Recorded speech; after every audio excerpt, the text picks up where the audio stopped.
안녕하세요. 영원한 자주국방 정확한 국방 소식 전해드리는 한국 국방 뉴스입니다. 구독, 좋아요, 알림 설정 후원 감사합니다. 미국 대선에서 트럼프 대통령이 당선되며 한국의 핵무장화론에 대한 언급이 거세게 일어나고 있습니다. 지난해 4월 윤 대통령은 하버드대 연설에서 한국은 마음을 먹으면 1년 이내에도 핵무장을 할 수 있는 기술 기반이 있다고 언급했는데 국내 전문가 대다수가 이 말이 허세가 아니며 일단 결심만 한다면 기술적으로 핵무기를 만드는 것은 복잡하지 않다는데 공감했습니다. 국제 비확산 체제에서 공공연히 한국과 일본을 마음만 먹으면 핵무장이 가능한 나라로 분류하는 것도 이 때문입니다. 또한 서울대 에너지시스템 공학부 명예교수는 미국의 핵 프로젝트인 맨해튼 프로젝트처럼 집중적으로 한국이 개발한다면 150명의 정예요원으로 8주 만에 플루토늄 기반 시제품을 만들 수 있다고 언급했습니다. 대한민국의 핵무장론은 튼튼한 미국의 해구산보다 언제든 누를 수 있는 핵버튼이 한국을 지켜줄 수 있다는 믿음에서 비롯되고 있습니다. 다만 핵을 만드는 것은 어렵지 않지만 그 유지 비용이 천문학적으로 들어갑니다. 또한 국제 외교 관계를 고려해 대한민국은 당장 핵무장보다 미사일 전력을 완벽히 구축하는 데 힘쓰고 있습니다. 대한민국의 재래식 미사일 전력은 세계 어느 나라든 한국을 침범한다면 최소한 그 나라를 쑥대밭으로 만들어 동기어진하겠다는 각오를 보이고 있습니다. 특히 한국의 탄두는 북한을 향하고 있으며 그 너머에서 한국을 노리는 중국과 러시아 역시 대한민국의 군사력을 간과할 수 없습니다. 현재 개발된 미사일인 현무5만 보더라도 그 위력은 놀라운데요. 현무5는 기본적으로 현무포와 유사한 형상이나 확연히 길이가 길어진 모습으로 특히 이전 현무들은 할런치 방식이었다면 이번 미사일은 콜드 런치 방식의 자세 제어용 측추력기와 접이식 날개가 확인되었습니다. 콜드 런치 특성상 붉은 화염에 보이지 않는 모습이 인상적이었는데 이는 향후 수상함과 잠수함 탑재를 염두에 두고 개발한 것으로 콜드 런치는 강력한 엔진의 출력으로 발사대가 손상될 위험이 적기 때문입니다. 또한 현무포와 비교해보면 2.5톤이었던 탄두 중량이 9톤으로 대폭 늘었고 총 중량은 무려 36톤에 달합니다. 통상적으로 미국, 중국, 러시아의 탄도미사일의 탄두가 1톤 안팎이라는 점을 감안하면 상식에서 벗어난 정말 괴물에 걸맞는 고위력을 갖고 있음을 알 수 있습니다. 한국군이 얼마나 화력이 미친 포방부인지 알 수 있습니다. 최근 한국군은 현무 미사일 전체를 점검하며 한국의 미사일 전력을 가다듬고 있습니다. 얼마 전에는 충남 지역 내 사격장에서 서해 방향으로 한국군의 현무2 실사격 훈련을 실시하였습니다. 한국합참은 이 미사일이 사격장 내 이동식 발사대에서 수직 발사되는 영상을 공개했으며 이 미사일은 200km가량 비행한 뒤 한반도 남해상에 모의 표적에 명중했다고 덧붙였습니다. 공개적으로는 군이 이번 실사격 훈련을 통해 북한의 어떠한 도발에도 단호히 대응하겠다는 강력한 의지와 적의 도발 원점을 정밀 타격할 수 있는 능력과 태세를 갖추고 있음을 보여주고 있다고 언급했는데요. 초고위력 지대지 탄도미사일 현무5는 세계 유일의 탄두 중량인 9톤에 달하는 미친 파괴력을 가지고 한국의 삼축 체계를 담당할 것으로 보입니다. 이에 이어 얼마 전 현무5 발사 장면을 영상으로 짧게 노출하며 한국의 KMPR에 대한 개발이 완료되었다는 소식까지 전했습니다. KMPR, 즉 한국의 대규모 응징과 보복이란 뜻으로 김정은의 일가와 전쟁 지도부를 정밀 타격, 초토화해내는 전략입니다. 그리고 그 KMPR의 한국명이 바로 고위력 현무탄도 미사일 현무5입니다. 군사정보통에 의하면 이뿐만 아니라 대한민국 군이 미사일 전력을 점검하는 은밀한 이유는 다음 단계의 현무 미사일 준비가 급속도로 진행되고 있기 때문이라고 밝혔습니다. 한국이 빠르게 미사일 증강을 진행하고 다음 단계 현무 미사일을 진행하는 이유는 북한의 도발이 점점 선을 넘고 있기 때문입니다. 이에 한국은 북한보다 무려 2배에 가까운 탄두 무게를 갖춘 현무5의 실체를 공개했으며 현무6가 개발 중이라는 것까지 공식적인 채널을 통해 언급했습니다. 특히 대한민국이 제작한 현무5는 핵무기를 보유하지 않은 국가가 핵보유 집단과 맞서기 위해 영혼을 갈아 넣어 기술을 개발하면 어떤 결과물이 나오는지 보여주는 무기입니다. 한국군은 현무5를 단거리 탄도탄으로 소개하고 있지만 외형만 놓고 보면 영락없는 ICBM이라는 점에서 사거리에 따른 주변국들의 다양한 반응이 나오고 있습니다. 특히 사거리 안에 포함되어 있는 북한, 중국, 러시아, 일본의 반응이 각각 다른데요. 각국이 해석하는 방법에 따라 현무5에 대해 느끼는 두려움, 그리고 현무5가 지니고 있는 전략적 가치를 느낄 수 있었습니다. 일본 군사 밀리터리 채널 JSF는 다음과 같이 분석하였는데요. 현무5의 미사일을 담는 캐리스트는 전장이 10m 급으로 중국군의 ICBM 둥펑 31에 필적하는 사이즈입니다. 현무 설비는 탄두 중량 8톤을 장착할 시 사거리가 짧은 SLBM으로 분류됩니다. 이를 반대로 말하면 탄두 중량을 가볍게 하는 것만으로도 현무5는 중장거리급 사거리의 미사일로 발전하는 것이 가능합니다. 외형은 러시아군의 이스칸데르와 닮아 있는데 마치 이것을 초대형화한 초거대 이스칸데르라고도 부를 수 있는 디자인입니다. 지금까지 인류가 보유한 최강의 벙커버스터는 미국의 GBU-57 12톤의 폭탄이었습니다. 한국군의 현무5는 이보다 가벼운 9톤이라는 탄두 중량이지만 GBU-57이 자유낙하인 반면 현무는 탄도미사일에 마하 10 고속력이 부여됩니다.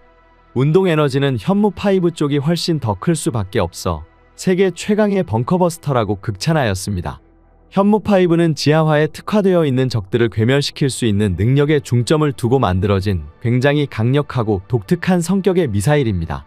한국은 핵이 없지만 핵을 보유한 북한에 대응하기 위해 만들어진 물건이다 보니 자연스레 핵과 비교되곤 합니다. 지하 타깃이나 건물 내부 은신처 타겟만 놓고 보면 상공에서 더 지난 해보다 더 큰 피해를 끼치는 것이 바로 현무5입니다. 핵 공격은 지하 4, 5층 깊이 15m 아래까지 내려가면 폭발에 큰 영향을 받지 않을 뿐더러 공중 폭발이라면 폭심지 한가운데서도 건물은 그대로 남아있을 정도입니다. 그러나 현무 미사일의 경우 지하로 깊숙이 파고 들어가 2차 폭발을 일으켜 일대를 초토화시키는 지진작용을 일으키게 됩니다. 현무5는 발사대에 실려 발사가 되는 순간 고도 1000km까지 올라갔다가 마하 10의 속도로 수직으로 떨어지기 때문에 그 운동 에너지가 어마어마하고 여기에 더해 폭장량까지 겹쳐 콘크리트 100m는 우스운 수준으로 뚫어버리는 위력을 자랑합니다. 현무5는 처음부터 지하에 있는 목표를 타격하는 것을 목적으로 만들어진 탄두탄입니다. 북한은 갱도에 대부분 전략적 무기를 숨겨놓고 있으며 북한의 주요 지휘 세력들은 평시든 전시든 위급 상황 시 늘 지하로 대피하고 있습니다. 결국 이들을 섬멸하기 위해서는 이런 강력하고 무거운 탄자의 미사일로 적의 중심부를 타격 압살시킬 수 있는 능력을 갖춰야 하는 것이죠. 황장엽 전 노동당 비서에 따르면 평양 지하 300m 지점에 거대한 지하시설이 있으며 유사시 북한 지휘부가 이곳에 숨는다 고백했습니다. 또 핵미사일 등 대량 살상 무기의 생산 및 저장도 이 지하시설을 활용하는데요. 특히 북한은 구멍 뚫린 데도 같은 국가인데다 그 갱도는 대부분이 아주 단단한 화강암으로 구성되어 있습니다. 더욱이 최고 지도자 중심으로 모든 것이 돌아가는 유사 국가인 북한에게 있어 지하 갱도를 얼마나 깊게 뚫고 들어가느냐가 국가의 존속 및 지도부의 생명과 직결되기에 아직 혈안이 되어 파내고 있습니다. 이러한 지하 갱도는 흔히 알려진 지상 최강의 무기인 핵으로도 뚫기 어려운 것이 사실입니다.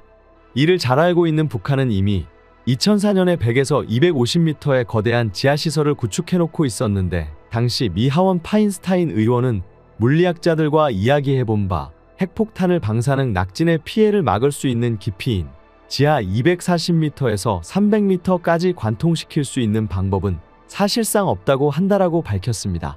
이에 현무미사일의 개발 목적 역시 많은 인명피해에 포커싱이 되어 있다기보다 고위력 초정밀로 핵심 지도부 말살 후 정권을 붕괴시키는 데 있기에 김정은 입장에서는 핵보다 더 무서운 것이 바로 현무입니다. 핵폭탄으로는 지하 50m 정도 밖에 뚫을 수 없지만 현무5로는 지하 100m보다 더 깊은 갱도 속의 표적을 파괴할 수 있기 때문이죠. 일각에서는 북한 지하시설이 300m에 있다면서 고위력 전부 탄도미사일이 겨우 지하 100m를 뚫는 것이 뭐가 대단하냐라고 말하는 분들이 있습니다. 하지만 관통력은 지하 100m 내외면 충분합니다. 현무5에는 관통력보다 더욱 중요한 비밀이 숨겨져 있기 때문인데요.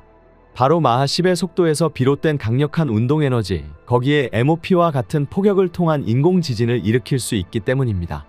우리가 구축한 정찰 시스템과 정부의 초정밀 능력으로 갱도의 입구와 뒷문을 폭격해버리면 지진과 함께 북한 지도부는 무너질 수밖에 없습니다. 더 놀라운 것은 이를 현실화시킨 대한민국입니다. 현무5는 실제 전쟁에서 사용된 무기를 모토로 제작되었습니다. 또한 한국의 현무5는 북한 핵에 대응하여 만들어진 미사일이기도 합니다. 사실상 핵 이전 광기의 끝판왕이라 볼 수 있는데요. 한국산 현무5의 모토가 된 폭탄의 위력을 본다면 한국산 현무5가 얼마나 전쟁에서 핵 대응력이 큰지 알 수 있습니다. 대한민국은 과거 그랜드 슬램보다 더 강력하고 더욱 인정사정 없는 현무5라는 무기를 만들어냈습니다. 그랜드 슬램 자체를 아예 탄도미사일에 박아놓고 심지어 속도는 마하 0.94였던 그랜드 슬램의 10배인 마하 10에 달합니다. 운동 에너지는 속력이 제곱에 비례하므로 속력이 10배가 되면 그랜드 슬램의 최소 100배에 달하는 파괴력을 갖는다는 것을 의미하죠. 당연히 세계 최초이자 세계 유일의 무기입니다. 심지어 현대에 들어서는 기술력의 발전으로 탄두 중량을 줄여 사거리를 대폭 늘릴 수 있게 되었는데요. 이로써 현무5의 최대 사거리는 3000km에 이르게 됩니다. 대한민국이 자체 개발한 미사일 중 가장 긴 사거리를 갖는 탄도미사일이 되는 것이죠. 한국이 이렇게 화력에 집착하는 이유는 여전히 우리가 전쟁국가이기 때문입니다. 대한민국은 휴전국일 뿐 평화의 눈멀어 종전국이라는 인식을 하는 순간 우리 국토는 초토화될 수 있습니다. 대한민국군은 과거 일제강점기와 한국전쟁 등의 아픔을 잊지 않고 대한민국의 국방력을 키워나가고 있습니다. 실제 한국은 글로벌 파이어 파워가 선정한 군사력 5위 국가인데요. 만약 핵무장론이 실현되면 단숨에 실질적인 군사력 2위국으로 자리매김할 수 있을 것이라는 것이 군사 전문가들의 의견입니다. 워낙 인구와 땅 크기의 차이가 많이 나기 때문에 미국을 따라잡긴 쉽지 않지만 한국의 기술력은 이미 전쟁으로 황폐화된 러시아나 뻥스펙 무기를 앞세우는 중국 등은 충분히 따라잡을 수 있다는 것입니다. 한국의 안보를 위해 앞서 말했듯 미사일 전력 구축에는 더욱 힘을 쓰고 있습니다. 현재 현무 미사일 역시 핵탄두와 관련이 없지 않은데요. 핵무기 보유에 필요한 기술은 크게 두 가지로 핵탄두 기술과 발사체인 ICBM 현무 미사일로 분류됩니다.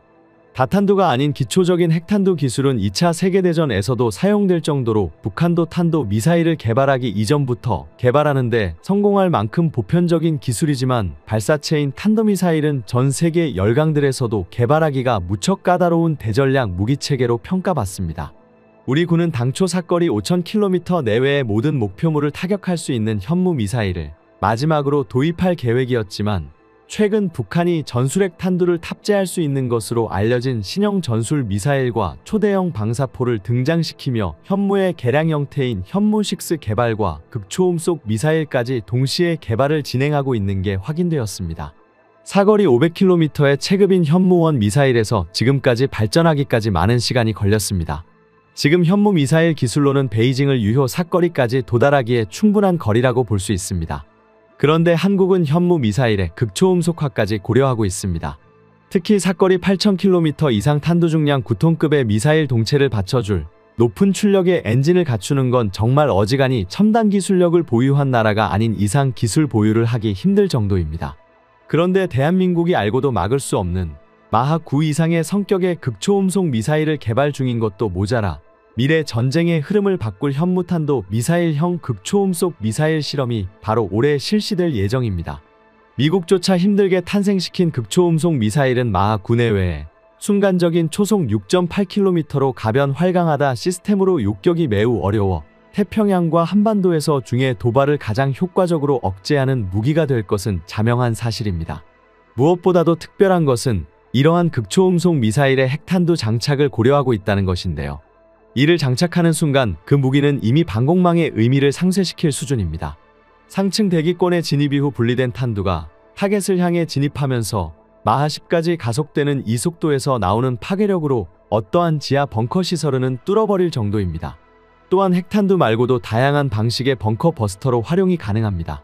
한국국방과학연구소는 다양한 종류의 현무미사일을 개발하는 것으로 확정지었습니다. 당초 2030년 완성을 목표로 했던 중장거리 무기 전력화 완료 시기를 2028년까지 앞당길 방침이며 여기에 한국형 장사정포 요격체계 개발 전력화 역시 동시에 완료할 예정입니다.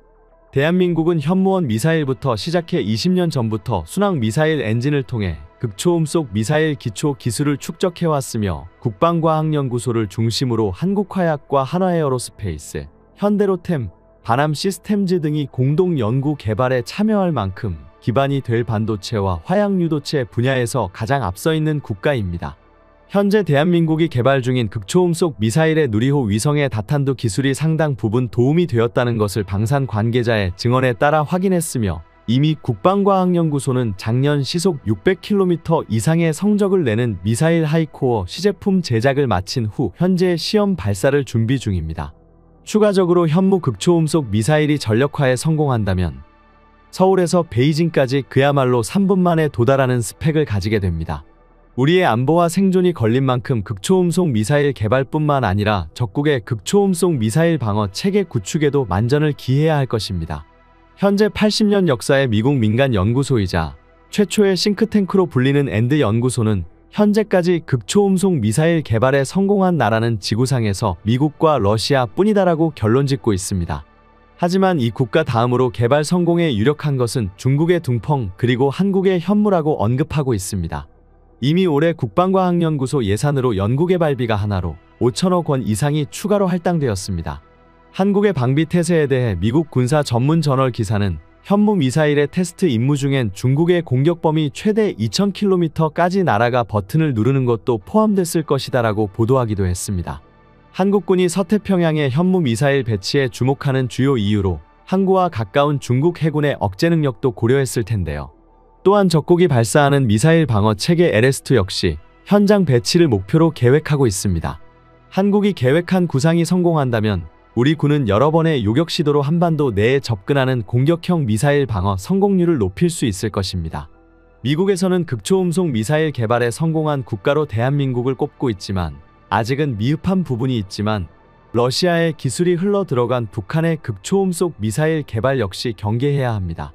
이를 탐지, 요격하는 한국형 미사일 다층 방어체계 완성도에 가까워지고 있죠. 실제로 국방과학연구소는 이미 작년 한국형 극초음속 미사일 하이코어 시제품 제작을 마치고 시험 발사를 앞두고 있습니다. 실전쟁을 대비해 제작한 현무5는 사실상 한국의 기술력의 발전 과정이 녹아들어 있다고 봐도 무방한데 유독 이것을 인정하지 못하는 국가가 있습니다. 바로 중국입니다. 중국은 현무5의 성능을 평하면서 중국에 그리 큰 위협이 되지 않을 것이라며 역시나 자국 내 언론사에서 오보를 지속해서 방영 중입니다.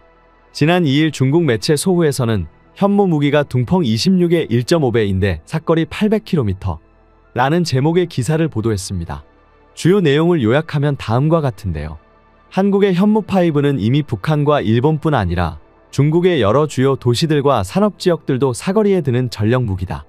이 같은 한국의 장거리 타격 명령 보유는 한국을 이용하여 자신들의 국력과 군사력 쇠퇴를 만회하려는 미국의 의도가 담겨 있다.